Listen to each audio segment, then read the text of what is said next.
అలా పిండితే బైబిల్లోంచి ఒక సారం అలా బయటకు వస్తుంది. ఆ సారం ప్రభు అయిన యేసుక్రీస్తు. ఆయనను గూర్చి తెలుసుకున్నప్పుడు మన గుండె బరువెక్కుతుంది. ఆయన గూర్చి మనం తెలుసుకున్నప్పుడు మన కళ్ళు చమాయింపుకు గురవుతాయి. ఆయన గూర్చి తెలుసుకున్నప్పుడు ఆ ప్రేమను ఎలా వర్ణించాలో అర్థం కాదు. ఆయన గూర్చి ఎంత లోతుగా తెలుసుకుంటే నాకు అనిపిస్తుంది, ఈ నజరేయుడైన యేసు కొరకు నేను ఏం చేయాలి అని.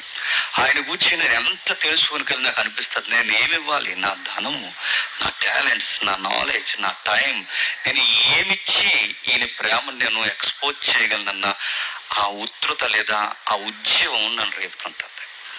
ఒక రచయిత కొన్ని పదాలు రాశాడు, నేను ఎప్పుడు రాసుకున్నాను, భలే అనిపిస్తుంది ఆ పదాలు. ఒకసారి మీకు చదువుతాను చూడండి. దేవుడు తన ప్రేమను ఎల్లడి చేశాడట.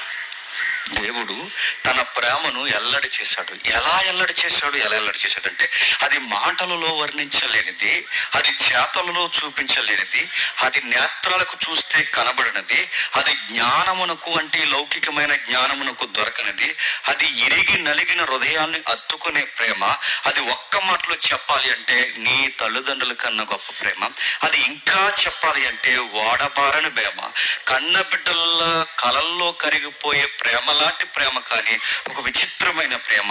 ఈ ప్రేమ ఏ ప్రేమ అంటే అది కలవరగిరి మీద నీకు నాకు ఎదురైన గొప్ప ప్రేమ, నజరేయుడైన యేసు ప్రేమ. ఒక రచయిత ఎంత పొయిటిక్ గా మాట్లాడుతున్నారు చూడండి.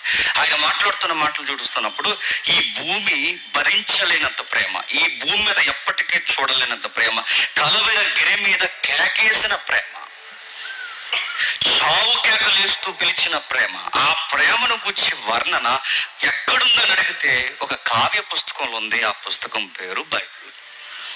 ఆ బైబిల్ చదువుతున్నప్పుడు ఆయన ఎదుట ప్రత్యక్షం అవుతాడు. ఆ ప్రేమను చదువుతున్నప్పుడు ఆ ప్రేమను ఎలా అర్థం చేసుకోవాలో అనే ప్రయత్నం చేస్తున్నప్పుడు ఆ పుస్తకం నాతో మాట్లాడుతుంటుంది.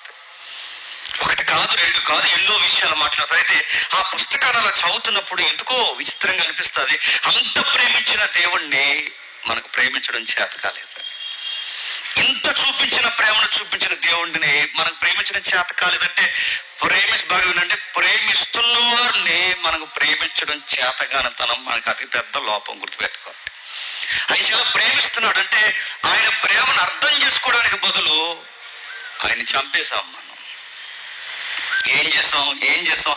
ఇంత ప్రేమ చూపిస్తున్నాడు, మాటల్లో వర్ణించలేనిది, చేతల్లో చూపించలేనిది, జ్ఞానంతో వివరించలేనిది, లాజిక్ ఉపయోగించలేనిది, తల్లిదండ్రుల ప్రేమకు ఏమాత్రం తగ్గనిది, నా తల్లిదండ్రుల ప్రేమ తూలిపోయినది, కరిగిపోయినది, భూమి మీద మోయలేని ప్రేమ, కలవరగిరి ప్రేమను ఎలా వెల్కమ్ చెప్పామంటే విచిత్రంగా అనిపిస్తుంది. ఇప్పుడు ఒక సీజన్ జరుగుతుంది, క్రిస్మస్ సీజన్. ఆ సీజన్ కి తగ్గట్టు ఒక పదం వాడాడు రచయిత. ఏమంటాడంటే, ఇంత పెద్ద ప్రేమను ఎల్లడి చేసిన సృష్టికర్త ఇలాలోనికి సృష్టముగా వస్తే ఆయనకి మనం వెల్కమ్ ఎలా చెప్పాం తెలుసా? పశువుల తొట్టులోకి వెల్కమ్ చెప్పామంట. ఎంత ప్రేమను చూపించే దేవుడికి వెల్కమ్ ఎలా చెప్పామంటే రాజవస్త్రం వేసి కాదు, పట్టు వస్త్రం వేసి కాదు, ఏది వేసి నేను వెల్కమ్ చెప్పలేదు. ఆయనకి వెల్కమ్ ఎలా చెప్పాను తెలుసా? పశువుల తొట్టులో పడుండిపో, మేము మంచి మంచి ఇళ్లలో నిద్రపోతామన్నాం. నీ ప్లేస్ అది. ఎందుకో కొన్నిసార్లు మనుషుల మధ్య కూడా ప్రేమను చూపిస్తాం, కానీ ఆ ప్రేమకు వాల్యూ ఎప్పుడు పెరుగుతుందంటే అటు నుంచి కూడా ఆ రిప్లై, ఆ రెస్పాన్స్ వచ్చినప్పుడే ఆ లవ్కి వాల్యూ ఉంటుందేమో.